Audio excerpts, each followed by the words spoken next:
While most Greek tragedies conclude with the downfall of the hero, the story of Kratos and God of War actually begins where the tragedy would end.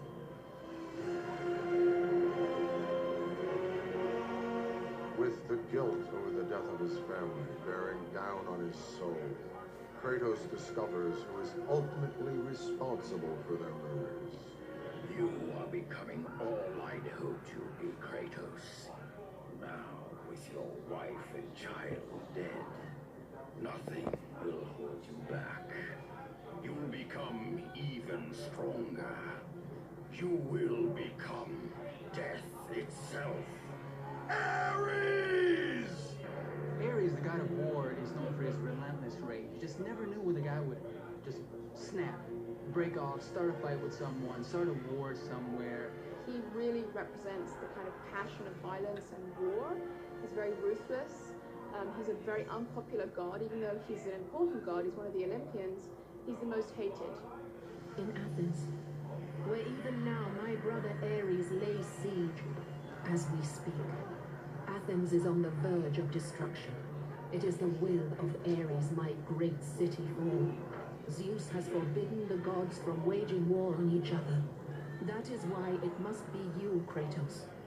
Only a mortal trained by a god has a chance at defeating Ares. And with that decree, Kratos finds himself caught between one of mythology's greatest rivals.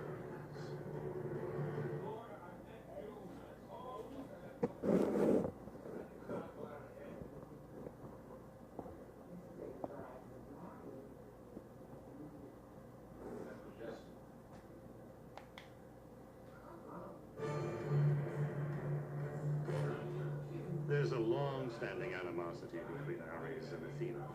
It represents the eternal resentment of brute strength against shrewd strategy that overcomes it. Athena, being the half-sister of Ares, is also revered as a warrior goddess, a goddess of warfare, but completely in contrast with Ares. While she represented the more intelligent, strategic, defensive warfare, Ares was all-out attack, aggression, chaos, bloodshed. And in the mighty battle between the two siblings, an oracle informs Kratos that there is but one weapon that can stop Ares from destroying Athens. Choose your enemies wisely, Kratos. Your brute strength alone will not be enough to destroy Ares. Only one item in the world will allow you to defeat a god. Pandora's box. In Greek mythology, women are actually a separate creation. And to punish men, Zeus ordered that a woman be created. And the first woman is Pandora. In addition to this, they gave her a jar. The Greeks actually understood Pandora's box to be a jar. It was only in the 16th century with Erasmus, probably through a mistranslation, that the jar was transferred over to what we think of now as Pandora's box. The jar was given to Pandora on her wedding day, and she was told not to open it. Like many women across the centuries, she was consumed with curiosity, and she couldn't resist opening it. And when she did so, all of the evils in the world flew out. So disease, plague, famine, anything bad you can think of basically came out. The one secret key is that hope stayed inside Pandora's jar. Hope is what gives humans the kind of will to go on living, to keep looking forward to the future. And then there's an ambiguity that there's one thing left in the jar, which is hope. Now, some people would say that this is actually, oh, it's so sad human beings don't have hope. And so everything bad got out and the one good thing stayed in the jar. In the Greek mind, actually, hope isn't necessarily always a positive thing. It might lead you to look for something that you don't have. And so the idea is that you're always hoping for a future that's never going to come, or hoping for some change that will never come.